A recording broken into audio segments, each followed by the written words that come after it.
আমন্ত্রণ রাতের বাংলাদেশের আয়োজনে। শুরুতেই জানিয়ে দেব শিরোনামগুলো। প্রতিশোধ, প্রতিহিংসা একটি মানুষ, একটি দল বা যেভাবে আমরা বিবেচনা করি তার পরিণতি কি হতে পারে আমরা দেখেছি 5ই আগস্ট। জবাবদিহি ও গণতান্ত্রিক প্রক্রিয়ায় দেশে পরিবর্তন আসবে, সম্পাদকদের সাথে মত বিনিময়ে তারেক রহমান। ভারত সহ 3 দেশের হাই কমিশনারের সাথে সাক্ষাৎ। স্থগিত হল পাবনা 1-2 আসনের ভোট, আপিলে প্রার্থিতা ফিরে পেলেন জামায়াতের আজাদ, স্বতন্ত্র জারা সহ 52 জন। একরামুজ্জামান সহ 15 মনোনয়ন বাতিল। অন ডেট করা যায়, প্রসপেক্টিভ ডেটে করা যায়। এটা আপনার সিদ্ধান্তটা হয়েছিল, যেটা মুখে বলা হয়েছিল সেটা লিখিতভাবে দেওয়া হয়েছে। মঞ্জুর করা হয়েছে 52টি, রিজেক্ট করা হয়েছে 15টি, আর পেন্ডিং রাখা হয়েছে 3টি। অনেক এলাকায় জ্বলছে না চুলা, রান্নাবান্না নিয়ে চরম বেকায়দা। বাড়তি টাকাতেও মিলছে না এলপিজি সিলিন্ডার, উপদেষ্টা বা তিতাসের কাছে নেই আশার বাণী।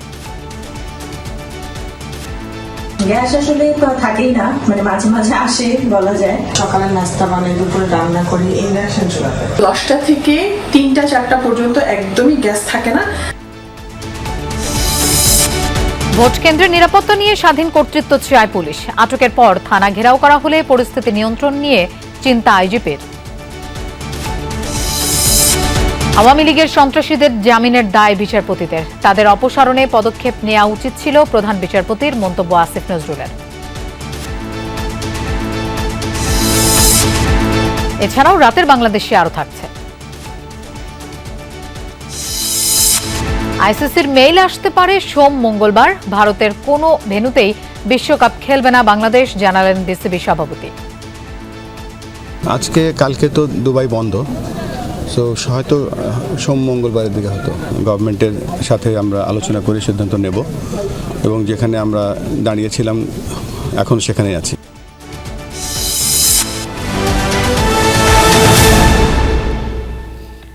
এতক্ষণ শিরোনাম দেখছিলেন, আপনাদের সঙ্গে থাকছি আমি মৌসুমী আহমেদ লোপা। এবার যাচ্ছি পুরো খবর। গণমাধ্যমে আলোচনা সমালোচনা হবে, তবে তা যেন হয় দেশের কল্যাণে। সরকার, সরকারি বেসরকারি সংস্থা সহ সবারই থাকতে হবে জবাবদিহিতা। সেই সাথে চালু রাখতে হবে গণতান্ত্রিক প্রক্রিয়া। সম্পাদক ও গণমাধ্যম ব্যক্তিত্বদের সঙ্গে মত বিনিময়কালে কথা বলেন বিএনপির চেয়ারম্যান তারেক রহমান। তিনি বলেন, 5 আগস্টে প্রতিহিংসা প্রতিশোধের রাজনীতির ফলাফল সবাই দেখেছে, তাই নিজেদের মধ্যে মতপার্থক্য থাকবে, কিন্তু সেটা যেন মতবিরোধের পর্যায়ে না যায়। গঠনতন্ত্র অনুযায়ী গত রাতেই বিএনপির চেয়ারম্যানের দায়িত্ব গ্রহণ করেছেন তারেক রহমান। এরপরই প্রথম আয়োজনে গণমাধ্যমের সম্পাদক ও সিনিয়র সাংবাদিকদের সাথে শুভেচ্ছা বিনিময়। রাজধানীর বনানীর একটি হোটেলে আয়োজনের শুরুতেই সাংবাদিকদের সাথে কুশল বিনিময় করেন বিএনপির চেয়ারম্যান। আয়োজনের শুরুতেই বিএনপির মহাসচিব তার স্বাগত বক্তব্যে বলেন, তারেক রহমান দেশে ফেরায় গণতান্ত্রিক বাংলাদেশ গড়ে তোলার আকাঙ্ক্ষা তৈরি হয়েছে। গোটা জাতি আজকে অনেক বেশি আশান্বিত হয়েছে। আশান্বিত হয়েছে এই জন্যেই যে এবার একটা সুযোগ সৃষ্টি হবে, সত্যিকার অর্থেই একটা উদারপন্থী গণতান্ত্রিক একটা ব্যবস্থা আমরা এখানে সৃষ্টি করতে পারবো। এরপর কথা বলেন গণমাধ্যমের সম্পাদকরা। তাদের কথাই উঠে আসে ফ্যাসিবাদী আমলে সংবাদ মাধ্যমের উপর নিপীড়ন ও নির্যাতনের চিত্র। যে জেল জীবন যে কত খারাপ, এটা আপনারা যারা জেলে যাননি তারা বুঝবেন না। এখানে দুজন আছেন, তারা বুঝবেন। আমি ওনার রুমেই ছিলাম, কিন্তু ফ্যাসিবাদ আমলে প্রায় আপনার 70 জন সাংবাদিককে হত্যা করেছে হাসিনা। 70 জন। জুলাই রেভলিউশনের সময় নিহত হয়েছে প্রায় 6 জন সাংবাদিক। এখন যারা মিডিয়ার নতুন বন্ধুরা আপনাকে যেটা বলছে সেটাই আপনি শুনছেন, এবং সেটাই আপনি মনে করছেন এটাই বাংলাদেশের 17 বছরের ইতিহাস। বাংলাদেশের 17 বছরের ইতিহাস এটা না। এ সময় বক্তারা তুলে ধরেন গণমাধ্যমের স্বাধীনতা ও আসন্ন নির্বাচন ঘিরে নানামুখী সংকটের কথা। যে উগ্রবাদ আমাদেরকে গ্রাস করার চেষ্টা করছে, সেই উগ্রবাদ থেকে দেশকে মুক্ত করতে হইলে তারেক রহমান ছাড়া এই মুহূর্তে আর কোনো বিকল্প নেই। 5ই আগস্টের আগ পর্যন্ত বিভিন্ন রেজিম যেভাবে সরকার চালিয়েছে বা সংবাদপত্রগুলো যেভাবে ব্যবহার করেছে, সেইটা দিন শেষ হয়ে গেছে। আমরা কিন্তু আন্ডারগ্রাউন্ড ওয়াটার উত্তোলন করতে করতে হ্যাঁ আমরা করেছি, এগ্রিকালচারে অনেক উন্নতি হয়েছে, কিন্তু গ্রাউন্ড ওয়াটার কিন্তু এখন প্রায় 80-90 মানে ইয়ার্ড নিচে চলে গেছে। এ সময় নতুন বাংলাদেশ আর 5 আগস্ট পূর্ববর্তী সময়ে ফেরার সুযোগ নেই উল্লেখ করে বিএনপির চেয়ারম্যান তারেক রহমান বলেন, মতানৈক্য থাকলেও মতবিরোধে না গিয়ে আলোচনার মাধ্যমে সমাধান করতে হবে। প্রতিশোধ, প্রতিহিংসা একটি মানুষ, একটি দল বা যেভাবে আমরা বিবেচনা করি তার পরিণতি কি হতে পারে আমরা দেখেছি 5ই আগস্ট। আমাদের মধ্যে মত পার্থক্য থাকবে, মত পার্থক্যের মধ্যে রেখে আলোচনার মাধ্যমে সেটি অনেক সমস্যার সমাধান হয়তো আমরা বের করে আনতে সক্ষম হব, কিন্তু কোনোভাবেই সেটি যাতে মত বিভেদের পর্যায়ে চলে না যায়। যে কোনো মূল্যে দেশকে গণতান্ত্রিক ধারায় রাখার গুরুত্ব তুলে ধরেন তারেক রহমান। সেই সাথে জোর দেন জবাবদিহিতা নিশ্চিতের উপর। নিজের ও দলের পরিকল্পনার কিছু অংশ তুলে ধরেন বিএনপির চেয়ারম্যান। আমি বলেছিলাম আই হ্যাভ এ প্ল্যান। সেই প্ল্যানের মধ্যে একটি অংশ হচ্ছে বাংলাদেশের যে হাফ পপুলেশন নারী তাদেরকে ঘিরে, এবং সেটি হচ্ছে ফ্যামিলিকার গৃহিণী বা একজন হাউস ওয়াইফ, যে তাকে আমরা একটা সাপোর্ট দেওয়ার চেষ্টা করবো। সেটা টাকার হিসাবে হতে পারে অথবা এসেনশিয়াল ফুড আইটেমের হিসাবে হতে পারে। জনগণের ভোটে বিএনপি নির্বাচিত হলে দেশ পুনর্গঠনে গণমাধ্যম কর্মীরা দায়িত্বশীল ভূমিকা পালন করবে বলে প্রত্যাশা করেন বিএনপির চেয়ারম্যান তারেক রহমান। ফয়সাল মাহমুদ, যমুনা নিউজ, ঢাকা। তারেক রহমান দেশে ফেরার পর তাকে নিয়ে আন্তর্জাতিক মহলে আগ্রহ তৈরি হয়েছে। বিএনপি ক্ষমতায় গেলে কিভাবে দেশ পরিচালনা করবে সেসব বিষয় নিয়েও রয়েছে বিভিন্ন দেশের কৌতূহল। শনিবার ভারতের হাইকমিশনার এবং তুরস্ক মিশরের রাষ্ট্রদূতের সাথে সাক্ষাৎ করেছেন বিএনপি চেয়ারম্যান তারেক রহমান। রাতে গণমাধ্যমে সেসব বিষয়ে কথা বলেন দলের যুগ্ম মহাসচিব হুমায়ুন কবির। গুলশানে বিএনপি চেয়ারম্যানের কার্যালয়ে প্রবেশ করে ভারতের পতাকাবাহী গাড়ি। ভেতরে সওয়ার হাইকমিশনার প্রণয় ভার্মা। বিএনপি চেয়ারম্যান তারেক রহমানের সাথে তার এই বৈঠকের ব্যাপ্তি ছিল 30 মিনিট। উপস্থিত ছিলেন বিএনপি মহাসচিব মির্জা ফখরুল ইসলাম আলমগীর ও স্থায়ী কমিটির সদস্য সালাউদ্দিন আহমদ। শনিবার সন্ধ্যায় তারেক রহমানের কার্যালয়ে আসেন ঢাকায় নিযুক্ত আরও 2 দেশের রাষ্ট্রদূত। তুরস্কের রাষ্ট্রদূত রামিস সেনের পর আসেন মিশরের রাষ্ট্রদূত ওমর ফাহমি। সব মিলিয়ে ঘণ্টাখানেক ছিল 2 বৈঠকের দৈর্ঘ্য।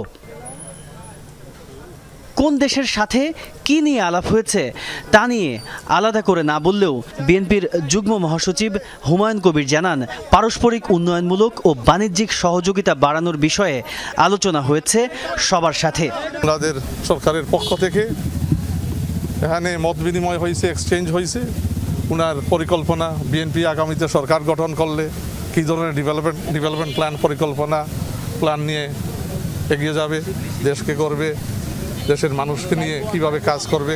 যদিও আগ্রহের কেন্দ্রে থাকা ভারতের বিষয়ে আলাদা করে কোনো কথা বলেননি হুমায়ুন কবির। ভারতের প্রধানমন্ত্রী, মাননীয় প্রধানমন্ত্রী নরেন্দ্র মোদী সাহেব চিঠির মাধ্যমেই যখন উনি কন্ডোলেন্স মেসেজ জানান চেয়ারম্যান সাহেবকে, ওই লেটারেই বলছেন যে তারেক রহমান সাহেবের নেতৃত্বেই নয়া দিগন্ত এবং নয়া new phase of relations they are willing to reset.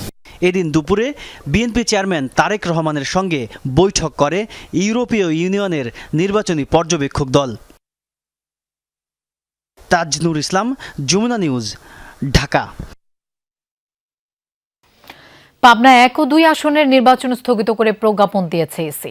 এদিকে আপিল নিষ্পত্তি শুনানির প্রথম দিন স্বতন্ত্র প্রার্থী তাসনিম জারা এবং জামায়াতের হামিদুর রহমান আজাদ সহ 52 জন প্রার্থীতা ফিরে পেয়েছেন। একরামুজ্জামান সহ বাতিল হয়েছে 15 জনের আবেদন। 3টি আপিল স্থগিত রাখা হয়েছে। পরবর্তী নির্দেশ না দেওয়া পর্যন্ত আগামী 12 ফেব্রুয়ারি পাবনা 1 ও পাবনা 2 আসনের নির্বাচন স্থগিত রাখার সিদ্ধান্ত নিয়েছে ইসি। গত 6 জানুয়ারি একটি চিঠিও ইস্যু করে নির্বাচন পরিচালনা 2 অধিশাখা। শুক্রবার এ সংবাদ প্রচারিত হলে তথ্য অধিদপ্তর ও ইসির জনসংযোগ বিভাগ দাবি করে প্রচারিত সংবাদটি সঠিক নয়।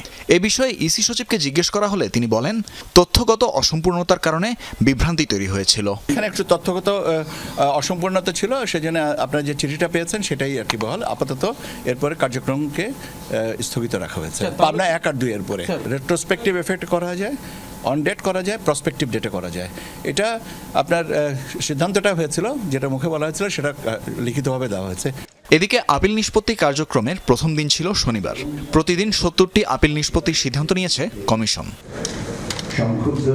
আপিল শুনানি শেষে ঢাকা ৯ আসনের স্বতন্ত্র প্রার্থী তাসনিম জারা, কক্সবাজার ২ আসনে জামাতের প্রার্থী হামিদুর রহমান আজাদ সহ ৫২ জনের মনোনয়নপত্র বৈধ ঘোষণা করেছে ইসি। স্বতন্ত্র প্রার্থী হিসেবে নির্বাচনে যে মার্কা সেটার জন্য আবেদন করতে পারবো। আমরা সেই প্রক্রিয়ায় আমাদের পছন্দ ফুটবল মার্কা, আমরা সেটা নিয়ে আবেদন করব। কক্সবাজার ২ আসনের জামাত মনোনীত প্রার্থী এমপি প্রার্থী জনাব HM হামিদুর রহমান আজাদ সাহেবের আপিলটি আজকে মঞ্জুর করা হয়েছে। আমার আপিল আবেদনটি মঞ্জুর করেছেন এবং স্বতন্ত্র প্রার্থীতা অবৈধ ঘোষণা করেছেন। 1% ভোটারের মধ্যে 9টি ভোটার যাচাই বাছাই অন্তে সঠিক পেয়েছেন, একটি ভোটার সঠিক পান নাই মর্মে আমার মনোনয়নটি বাতিল করা হয়েছিল। জাতীয় পার্টির বেশ কিছু প্রার্থীর মনোনয়ন বৈধ হয় আজ, আবার স্বতন্ত্র প্রার্থীদের বেশ কিছু আপিল জায়গা করে নেয় নামঞ্জুরের খাতায়। সারাদিনে এখন পর্যন্ত 12টি আপিল জাতীয় পার্টির প্রার্থীরা করেছিলেন। এই 12টি আপিল আমরা শুনানি করেছি। 10 জনের মনোনয়ন আপিলে বৈধ হয়েছে, ওনারা কন্টেস্ট করতে পারবেন। 2 জন ব্যারিস্টার মোহাম্মদ মঞ্জুম আলী, ওনার আপিলটি খারিজ হয়েছে। আর মোহাম্মদ ফারুক ঢাকা 2, ওনারও আপিলটি খারিজ হয়েছে। পরে প্রথম দিনের আপিল শুনানির চূড়ান্ত হিসাব জানান ইসির সিনিয়র সচিব আক্তার আহমেদ। মঞ্জুর করা হয়েছে 52টি, রিজেক্ট করা হয়েছে 15টি, আর পেন্ডিং রাখা হয়েছে 3টি। এর আগে নির্বাচনী প্রশিক্ষণ ইনস্টিটিউটে পোস্টাল ব্যালট গণনা সংক্রান্ত একটি মক ট্রায়াল অনুষ্ঠিত হয়। তানভীর মৌসুম, যমুনা নিউজ, ঢাকা। তীব্র গ্যাস সংকটে নাকাল রাজধানীর মানুষ। চুলায় লাইনের গ্যাস নেই, বাজারে মিলছে না সিলিন্ডারও। এলপিজি স্টেশনগুলো নোটিশ দিয়ে বন্ধ। কয়েকটি সিএনজি স্টেশন চালু থাকলেও চাপ কম থাকায় তা ভোগান্তি বাড়াচ্ছে সবার। মিরপুরে কারিগরি ত্রুটি সারানো হলেও পরিস্থিতি পুরোপুরি স্বাভাবিক কখন হবে তা জানেন না খোদ জ্বালানি উপদেষ্টা। তিতাস গ্যাস কর্তৃপক্ষ শোনাতে পারেনি কোনো আশার কথা। মাহফুজ মিশু রিপোর্ট। মোহাম্মদপুরের রেশমা আক্তার সকালে নাস্তা বানাতে পারেননি আজও। সব প্রস্তুত করেও হয়নি রুটি, কারণ আগুন জ্বলছে না বাসার চুলায় কয়েকদিন ধরেই। প্রায় 1 সপ্তাহ রান্না উঠে দিয়েছি, অর্ধেক হয়েছে, হঠাৎ করে গ্যাস একদম বন্ধ। ওই চুলোতে দিয়েছি, অফ হয়ে গেল, সেইটা চাল ভিজলো, রাতের বেলায় সেইটাকে খিচুড়ি বানিয়ে রাতের বেলায় খেয়েছি। আবার পাশের গলির নীলুফারের কথাই ধরুন, টানা 7 দিন ধরে রান্না করতে পারছেন না বাসায়। গ্যাস আসবে সে আশায় রোজই করেন রান্নার আয়োজন। এই নাস্তা বানাইতে আইছি, দেখছি একটু নেই, এখন এই পর্যন্ত একটু নেই। শখে বা উৎসব পার্বণে নয়, নিয়মিত হোটেলে খাওয়া এখন নিয়তি মোহাম্মদপুরের একটা বড় অংশের মানুষের। হোটেলেও গ্যাস না থাকায় আছে নানা অনিশ্চয়তা। এই যে রেডি করে বসে আছি, এখন গ্যাস আসবে কিনা তাও তো নিশ্চয়তা নাই। রাতেও 1টা 2টা 3টার সময়ও চেক করা হচ্ছে উঠে, বাট কোনো সময় গ্যাস থাকছে না। কেবল মোহাম্মদপুর মিরপুরই নয়, দেশ জুড়েই চলছে ভয়াবহ গ্যাস সংকট। লাইনের গ্যাসে নানা সংকটের অজুহাত, আর বোতলজাত এলপি গ্যাস টাকা দিয়েও মিলছে না বাজারে। ফলে রান্নাবান্নার সঙ্গে অসুস্থ, বয়স্ক আর শিশুদের খাওয়া দাওয়ার সমস্যা প্রকট হচ্ছে রোজ। বাড়তি খরচের ধাক্কা সে তো আছেই। এখন যেটা হয়েছে সেটা তো একদমই মারাত্মক আকার। কি বলবো, 10টা থেকে 3টা 4টা পর্যন্ত একদমই গ্যাস থাকে না। সকালে নাস্তা বানাই, দুপুরে রান্না করি ইন্ডাকশন চুলাতে। গ্যাস আসলে তো থাকেই না, মানে মাঝে মাঝে আসে বলা যায়।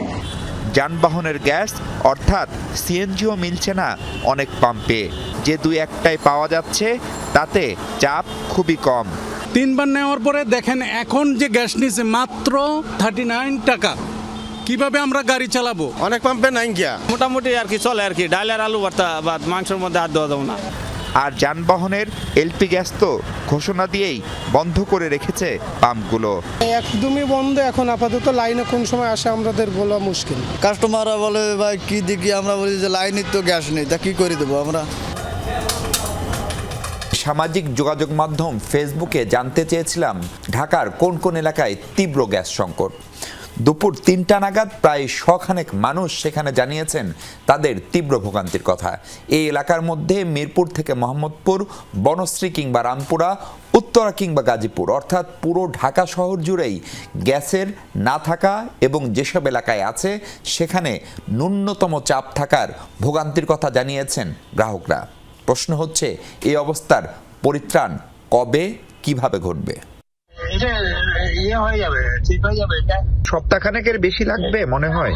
না এটা আজকে কিংবা কালকে শেষ হয়ে যাবে। But you have to ask MD Titas. Titas gas অবশ্য প্রায় প্রতিদিনই নোটিশ দিয়ে কোনো না কোনো সংকটের কথা জানাচ্ছে।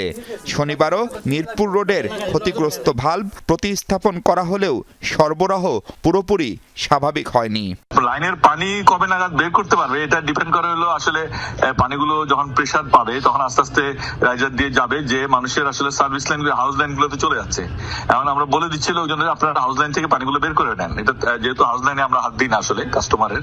ঢাকার প্রেসারটা ভালো থাকলে সিএনজির গ্যাস পাবে, সিএনজির জন্য তো আলাদা কোনো লাইন নেই। প্রেসার ভালো হইতে কতক্ষণ সময় লাগবে এটা এখনই বলা সম্ভব না।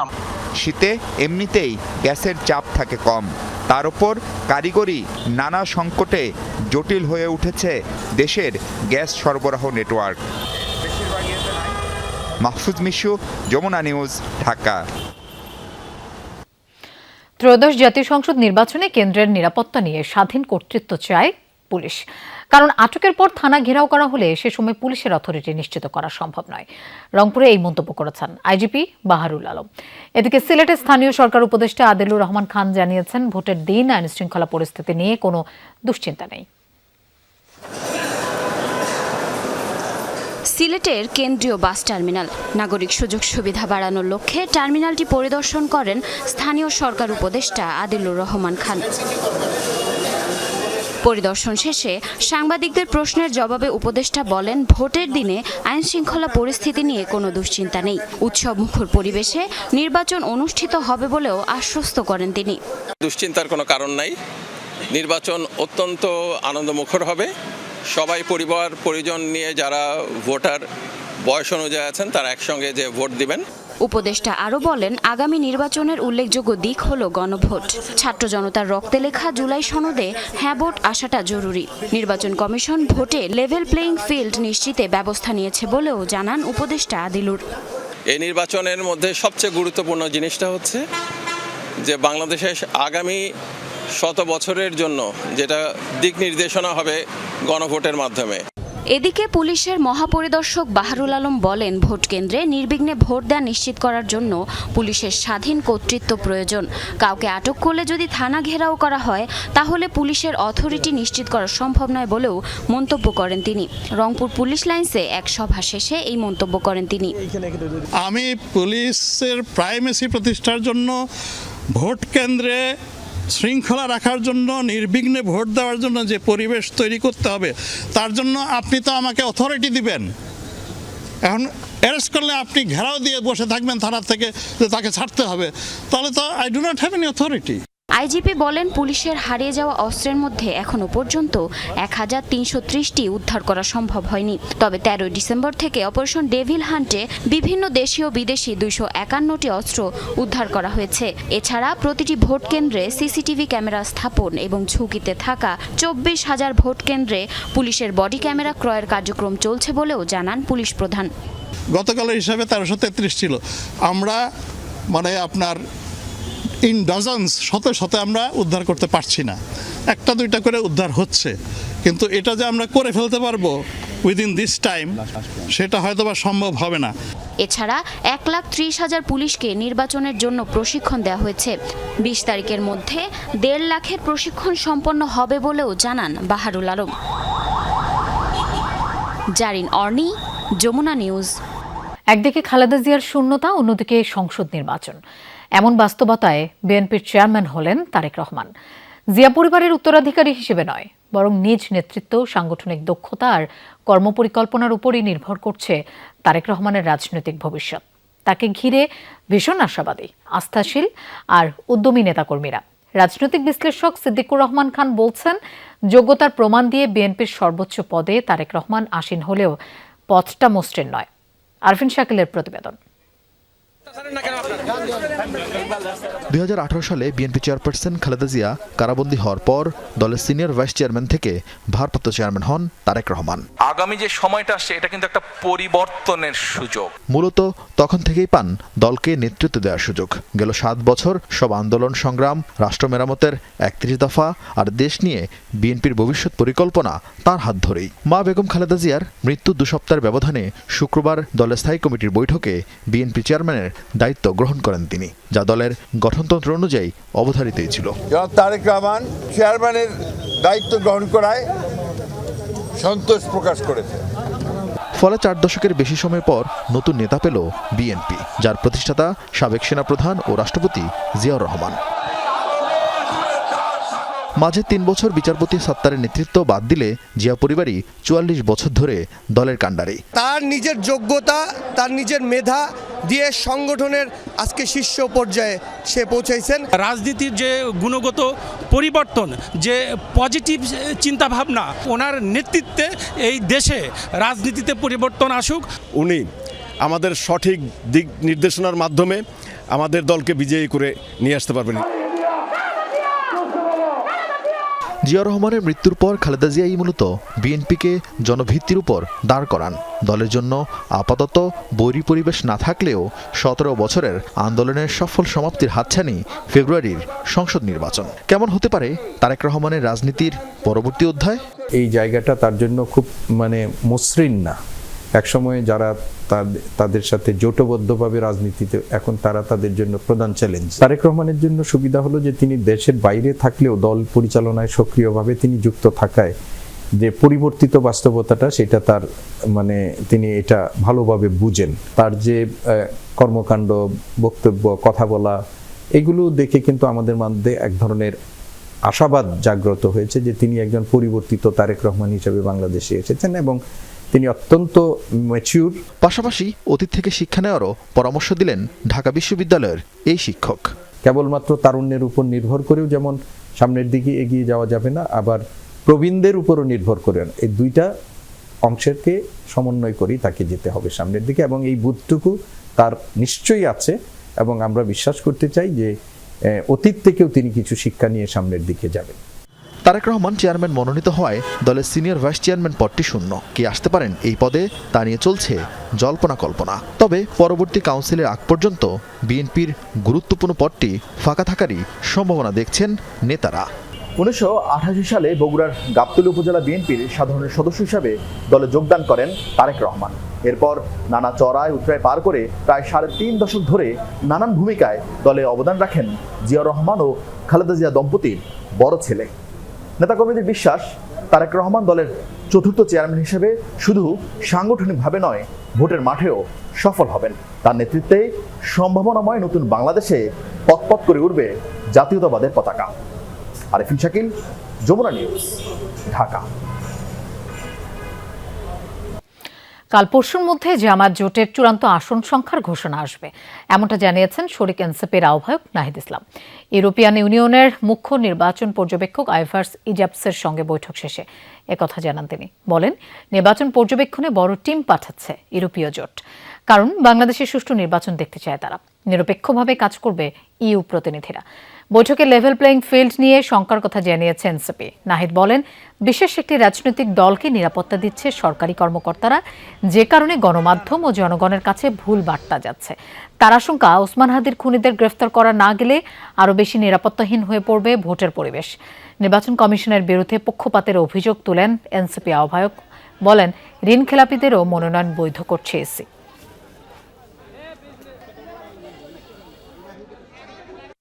বিশেষ রাজনৈতিক দলকে সরকারিভাবে বিশেষ সুযোগ সুবিধা, বিশেষ প্রোটোকল দেওয়ার মাধ্যমে এক ধরনের সিগন্যালিং করা হচ্ছে, এবং যেটা লেভেল প্লেইং ফিল্ডে বাধা তৈরি করতে পারে, এটার অসম অবস্থা তৈরি করতে পারে।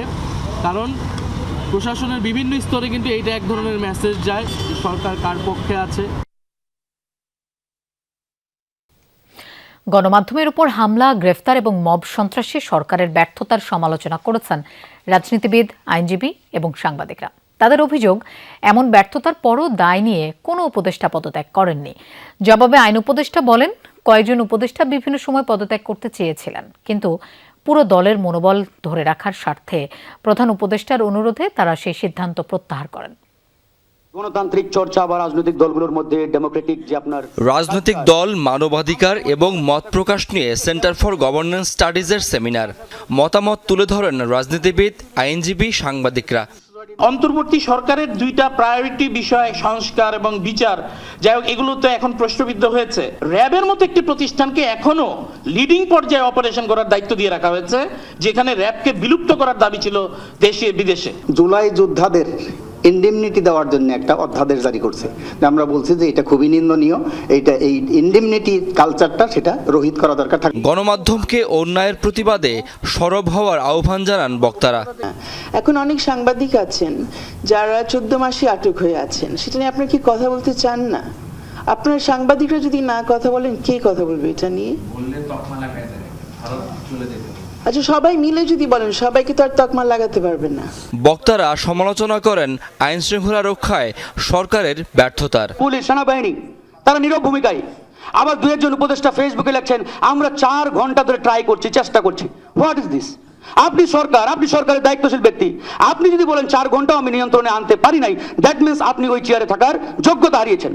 সরকার তার আইন শৃঙ্খলা পরিস্থিতি নিয়ন্ত্রণ ব্যর্থ হয়ে সেটা মবের উপর চালিয়ে দিচ্ছে। সুষ্ঠু নির্বাচনের স্বার্থে নির্বাচন কমিশনকে কঠোর হওয়ার আহ্বান জানান তারা। রাজনৈতিক দলগুলো ইতিমধ্যে খুনাখুনিতে লিপ্ত হয়েছে। নির্বাচন সংশ্লিষ্ট সহিংসতায় 8 জন নিহত হয়েছেন এবং তার আগে আরো কিছু ঘটনা ঘটছে। এগুলোর পিছনে অন্য উদ্দেশ্য থাকতে পারে। আমাদের দাবিটা জোরালো থাকা দরকার। আমরা অবাধ, সুষ্ঠু, গ্রহণযোগ্য, অংশগ্রহণমূলক, অন্তর্ভুক্তিমূলক, শান্তিপূর্ণ, আন্তর্জাতিক মানসম্পন্ন নির্বাচন চাই। এটা তাদের করতে হবে, এটা তাদের অঙ্গীকারের মধ্যে ছিল।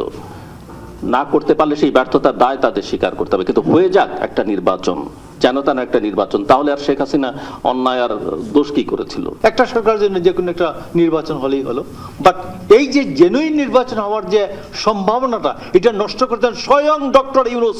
একেবারে ডক্টর ইউনূস একা এটার দায়িত্ব ওনার, সবার মিলে যদি 10% হয়, উনার হচ্ছে 90% দায়। জুলাই সনদের পক্ষে বা বিপক্ষে অবস্থান নেই প্রচার করি, তাহলে সেটা ট্রান্সপারেন্টলি, স্বচ্ছতার সাথে করি। মব সন্ত্রাসে সরকারের কারো কারো বক্তব্য উৎসাহ জুগিয়েছে, আছে তার ঠেকাতে ব্যর্থতাও। তারপরও কেউ পদত্যাগ করেননি, এমন অভিযোগের জবাব দেন আইন উপদেষ্টা। আমাদের অন্তত 3-4 জন উপদেষ্টা বিভিন্ন সময় পদত্যাগ করতে চেয়েছে। এই অন্যায় আক্রমণ, অন্যায় সমালোচনা, সারাক্ষণ গালাগালি, অশ্লীল অশ্রাব্য গালাগালি, প্রাণ নাচের আশঙ্কা, মানে প্রাণ নাচের হুমকি, অবর্ণনীয় জীবন, এই জীবন কেউ উপভোগ করে। আমাদের প্রধান উপদেষ্টা বলেছেন এটা একটা টিম, একজন পদত্যাগ হলে আরেকজন মনোবল নষ্ট হবে, আরো দাবি আসবে, আমরা কোনো কাজ করতে পারবো না, কাজ করে যাও। তো কাজ করে যাচ্ছি। মসজিদ, মাদ্রাসা আছে। শাকিল হাসান, যমুনা নিউজ, ঢাকা। স্বেচ্ছাসেবক দলের নেতা আজিজুর রহমান ওরফে মোসাব্বিরকে গুলি ছুড়ে হত্যার ঘটনায় সন্দেহভাজন পরিকল্পনাকারী অভিযুক্ত শুটার ও হত্যাকাণ্ডের সহযোগী একজনকে আটকের কথা জানিয়েছে পুলিশ। শুক্রবার রাতে মানিকগঞ্জ ও গাজীপুর জেলার বিভিন্ন স্থানে অভিযান চালিয়ে বিল্লাহ ও জিন্নাত সহ 3 জনকে আটক করা হয়। স্বেচ্ছাসেবক দলের সাবেক নেতা আজিজুর রহমান মোসাব্বির হত্যার 3 দিনের মাথায় 3 জনকে আটকের খবর দিল আইনশৃঙ্খলা বাহিনী। শুক্রবার রাতে মানিকগঞ্জ ও গাজীপুর জেলার বিভিন্ন স্থানে অভিযান চালিয়ে মোসাব্বির হত্যার সাথে জড়িত সন্দেহে অভিযুক্ত শুটার সহ 3 জনকে আটক করে গোয়েন্দা পুলিশ। আটক 2 জনের নাম জিন্নাত ও বিল্লাল। আটক অভিযানে অংশ নেওয়া ডিবির এক কর্মকর্তা এই তথ্য নিশ্চিত করেছেন। তিনি জানান, আটক 3 জনের মধ্যে 2 জন সরাসরি হত্যায় অংশ নেয়, আরেকজন পরিকল্পনাকারী। আটকদের সাথে নিয়ে অস্ত্র উদ্ধারে অভিযানে নেমেছে ডিবির টিম। সেই সাথে এই হত্যার সাথে জড়িত বাকিদের ধরতেও অভিযান চলছে বলে ডিবি থেকে জানানো হয়। গত বুধবার রাতে রাজধানীর তেজগাঁও থানার পশ্চিম তেস্তুরি বাজার এলাকায় দুর্বৃত্তদের গুলিতে নিহত হন স্বেচ্ছাসেবক দলের সাবেক নেতা মোসাব্বির। এই ঘটনার পরদিন তেজগাঁও থানায় অজ্ঞাত পরিচয় 4 থেকে 5 জনকে আসামি করে মামলা করেন নিহতের স্ত্রী সুরাইয়া বেগম। রাব্বি সিদ্দিকী, যমুনা নিউজ, ঢাকা। প্রথমে ডেকে এনে কোমল পানীয়র সাথে ঘুমের ওষুধ খাইয়ে অচেতন করা হয়। এরপর বন্ধুর হাত পা বেঁধে ফেলে দেয়া হয় নদীতে। শুধুমাত্র একটি অটোরিকশা ছিনিয়ে নিতে মুন্সিগঞ্জের গজেরিয়ায় এভাবেই শাহজালালকে হত্যা করে তার ঘনিষ্ঠ বন্ধু ও সহযোগী। ক্লুলেস এই হত্যার তদন্তে নেমে এমন চাঞ্চল্যকর তথ্য পায় পুলিশ। গেল বছর 5 ডিসেম্বর মুন্সিগঞ্জের গজারিয়ায় নিজ বাড়ি থেকে বের হয়ে নিখোঁজ হন অটোচালক শাহজালাল। একদিন পর কাঞ্চন নদীতে ভেসে ওঠে মরদেহ। নীরব নদীর বুকে ভেসে ওঠা মরদেহ নিয়ে দানা বাঁধে রহস্য। এ ঘটনায় নিহতের ভাই জাহাঙ্গীর আলম মামলা করলে তদন্তে নামে পুলিশ। অবশেষে হত্যাকাণ্ডের 1 মাস পরে গ্রেফতার হয়েছে নিহত শাহজালালেরই কাছের বন্ধু ইব্রাহিম ওরফে সাগর ও ফাহিম নামের আরেকজন। প্রাথমিকভাবে হত্যায় জড়িত থাকার কথা স্বীকার করেছে দুজনই। ইব্রাহিম ওরফে সাগর এবং যে ভিকটিম শাহজালাল এরা কিন্তু বন্ধু, মূলত বয়স একই রকম, 27-28 বছর দুজনেরই বয়স। তারা কিন্তু আগেও বিভিন্ন সময় বিভিন্ন জায়গায় বসে আড্ডা দিত। পুলিশ জানায় মূলত অটোরিকশা ছিনিয়ে নিতে পরিকল্পিতভাবে অচেতন করে নদীতে ফেলে দেওয়া হয় শাহজালালকে। পরে তার অটোরিকশাটি বিক্রি করা হয় ফাহিমের কাছে। চাঁদপুর থেকে ইব্রাহিম ওরফে সাগরকে গ্রেফতারের পর তার দেওয়া তথ্যের ভিত্তিতে ফাহিমকে গ্রেফতার করে পুলিশ। উদ্ধার করা হয় খোয়া যাওয়া অটোরিকশাটি। এই কাঞ্চন নদীর ঘাটলায় বসে সে ওই স্পিডের মধ্যে 5টা ডিসিপ্লিন দিয়ে তাকে প্রথমে চেতনানাশক খাওয়ায় তাকে অচেতন করার চেষ্টা করেছে। এটা খাওয়ার পরে সে অনেক সময় চিল্লাচিল্লি করেছে এবং জ্ঞান যখন হারিয়ে ফেলে, তখন জ্ঞান হারিয়ে ফেলার পরে এই গাড়িতে থাকা দড়ি দিয়ে তার প্রথমে হাত বাঁধে এবং পা বাঁধে। হাত পা বাঁধার পরে তাকে ওই ঘাটলা থেকেই এই কাঞ্চন নদীতে ফেলে দেয়। হত্যায় জড়িতদের যথাযথ বিচারের দাবি জানিয়েছে নিহতের স্বজনরা। আসামি যেহেতু গ্রেপ্তার হয়েছে, আমি সর্বোচ্চ বিচার চাই। আর প্রধান আইন উপদেষ্টার কাছে আমার এটি অনুরোধ, আইনের সবার কাছে আপনাদের কাছে অনুরোধ, আমি যাতে আমার ভাইয়ের বিচারটা সুষ্ঠুভাবে সবার কাছে পাই। অটোরিকশার জন্য শাহজালালের এমন করুণ পরিণতি মেনে নিতে পারছে না এলাকাবাসীও। আরাফাত রায়হান সাকিব, যমুনা নিউজ, মুন্সিগঞ্জ। আইসিসির মেইলের অপেক্ষায় বিসিবি। সোম মঙ্গলবারের মধ্যেই আসতে পারে সিদ্ধান্ত, বলছেন বোর্ড সভাপতি আমিনুল ইসলাম বুলবুল। তবে বাংলাদেশ অনড় থাকবে ভারতে না খেলার সিদ্ধান্তে, তা আবারও পরিষ্কার করলেন বুলবুল। বিষয়টি নিয়ে রোববার বিসিসিআইয়ের সাথে বৈঠকে বসছেন আইসিসি সভাপতি জয় শাহ। এদিকে তামিম ইকবালকে নিয়ে করা ফেসবুক পোস্ট ইস্যুতে পরিচালক নাজমুল ইসলামকে বলা হয়েছে কারণ দর্শাতে। বিশ্বকাপে বাংলাদেশের যাত্রা নিয়ে কি অপেক্ষা করছে সেটা এখন বড় প্রশ্ন। কবে নাগাদ আসতে পারে আইসিসির মেইল, সে অপেক্ষায় যে দর্শক সমর্থক থেকে শুরু করে প্লেয়ার্স এবং বিসিবিও। বিসিবি সভাপতি জানালেন সোম বা মঙ্গলবারের মধ্যে আসতে পারে সেই কাঙ্ক্ষিত মেইল। না, আমরা এখনো কোনো রেসপন্স পাইনি। আমাদের জন্য সময়টা খুব গুরুত্বপূর্ণ, কারণ সময়টা চলে যাচ্ছে। তো আমরা খুব চিঠিটার অপেক্ষায় আছি যে কি রিপ্লাই আসে বা কি রিকোয়ারমেন্ট আসে। সহজ অঙ্ক হিসেব করলে আজকে কালকে তো দুবাই বন্ধ, সো হয়তো সোম মঙ্গলবারের দিকে হতো। হুট করে গুঞ্জন, কলকাতায় বাংলাদেশের বিশ্বকাপের যে ম্যাচগুলো খেলার কথা ছিল সেগুলো সরিয়ে ভারতেরই অন্য কোনো ভেন্যুতে দেয়া হতে পারে, আইসিসি থেকে আসতে পারে এমন এক সিদ্ধান্ত। তবে বিসিবি সভাপতি বলছেন এমন কোনো খবরই জানে না ক্রিকেট বোর্ড। বিশ্বকাপে বাংলাদেশের খেলা নিয়ে কি অপেক্ষা করছে? তবে ভারতের অন্য ভেন্যু তো ভারতই, সো ভেন্যু বলে তো কোনো কথা নেই। তবে আমাদের যেহেতু আপনারা জানেন যে আমরা এই বিশ্বকাপের ব্যাপারে একক সিদ্ধান্ত নিচ্ছি না, আমরা গভর্নমেন্ট অর্ডার, গভর্নমেন্টের সাথে আমরা আলোচনা করে সিদ্ধান্ত নেব এবং যেখানে আমরা দাঁড়িয়েছিলাম এখন সেখানেই আছি। সাবেক অধিনায়ক তামিম ইকবালকে নিয়ে ফেসবুক পোস্টে বিসিবি পরিচালক নাজমুল ইসলামের কটূক্তির জের ধরে সরগরম দেশের ক্রিকেট পাড়া। সেই ইস্যুতে কারণ দর্শানোর নোটিশ চেয়েছেন আমিনুল ইসলাম বুলবুল। অনানুষ্ঠানিকভাবে এই নোটিশ চাওয়া হলেও আলোচনা হবে পরবর্তী বোর্ড সভাতেও। তাকে যেহেতু তিনি তার ব্যক্তিগত ফেসবুক থেকে সেটা লিখেছে এবং তাকে আমরা বলেছি যে আপনি এটা রিজয়েন্টার দেন।